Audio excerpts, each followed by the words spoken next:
All I'm going to say is that hometown dates put the final nail in the coffin in my Bachelor Fantasy League. Let's see why. From Leslie from 106.3 The Groove. I'm not happy about last night's episode. Well, I predicted someone was going to go home, and I was wrong, so.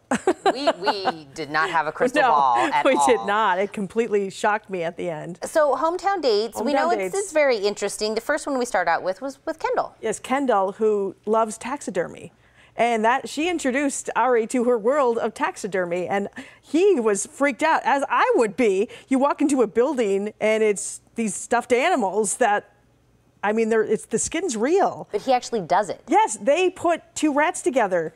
Like, they make two stuffed rats. I was like, wow, he obviously has some interest in her. But that's love right there. Yes, but it's creepy. It's just creepy to watch right now. But he dug it, I guess. I guess so. And then they go to meet her family. She has a twin sister and Kylie. Parents and younger brother. They keep saying, though, Kendall's different. She's very logical in her thinking, and they are like, look, she's probably not going to be ready for an engagement or to get married if that ends up happening at the end of it. And they're very open with Ari about that. But her sister has her doubts.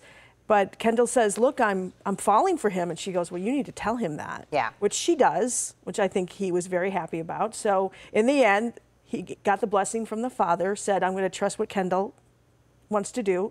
Right. Blessing. More like what she wants to do, I trust her kind of a thing. Right. That's a theme throughout the whole that's show. a theme, everyone. Yes. Next one we go to is Tia. We go to Wiener. Wiener, yeah, Wiener, Arkansas. And I love that she arranges racetrack driving with him because he loves it. She's scared of it, but she does it for him, which I thought was pretty cool because she is definitely all in, as we'll learn a little bit later about this. And now she introduces him to her parents and her brother and I believe a cousin and an aunt and stuff. And now her brother's very protective and he comes right out and says, look, I've heard the rumors. I heard you're a playboy. I heard you're the kissing bandit. Is this what I have to look forward to if you're with my sister?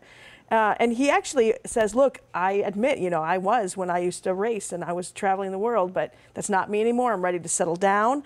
And he seems to win over both his dad and brother. Yes. And again, the dad said, look, I trust her, but there's that theme. If you hurt her, I can Google you and find you. Which was all over everybody was talking about that today. So I felt like they landed on a good note. And she came out and said, look, I'm more than falling for you. I'm in love with you. She's so honest. I love her. She's just right out there. Can I tell you that I love that she curses so much? I love they have to bleep her so much. That makes me love her even more. But we go on to Becca and picking apples. Yes, she went in Minneapolis, Minnesota, where she always goes every year, the apple orchard, which I thought was really sweet. She's my girl. Yeah. She also introduces him to her family. Now her father passed away when she was 19, so her uncles have become her dad. And her uncle was very protective and said, look, we're her guard dogs. Yeah. And is this a real deal between you two? Which he said it is, that he said with all of them, I'm falling for them. Yep. So you can insert name here, I'm falling for Becca. But it was her mom that really is very skeptical about stuff.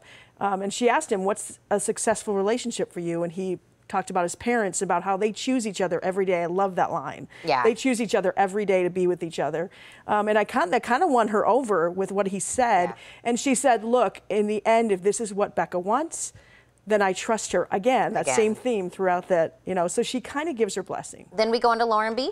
Lauren B., which she's been kind of one that's been like not standing out. Like they say that they're very alike, and a lot of people have said Ari's kind of boring this season, and so is she. But they seem to have this connection. She looks a lot like Emily, though. We've been discussing this. Yes. The one he was engaged to. Well, so when he meets her family's kind of silent. As well, it's kind of awkward silences. So there was really awkward moments in there where they're just no one's talking. It's like awkward. Yeah. But the mom really is the one who's completely skeptical about stuff.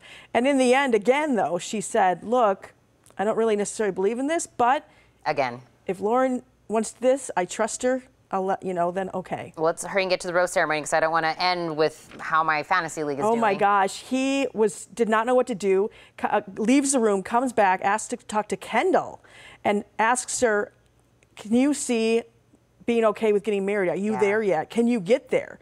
And she's like, well, not right now, but I don't want to lose you. Basically saying, hopefully I can, Yeah. but not an answer. As soon as they came back in together, I knew she was staying. Ultimately, Tia got sent home, which we are so bummed about because I think it's a mistake. I think Kendall's not going to get there Right. at all. But I think the final two are Becca and Lauren. That's your final two? Yep. All right, it doesn't matter because my fantasy league is over. Don't miss the next episode of The Bachelor on KGN 9 next Monday. Then tune into The Blend on Tuesday for a recap and visit 1063thegroove.com to read Leslie's wonderful blog.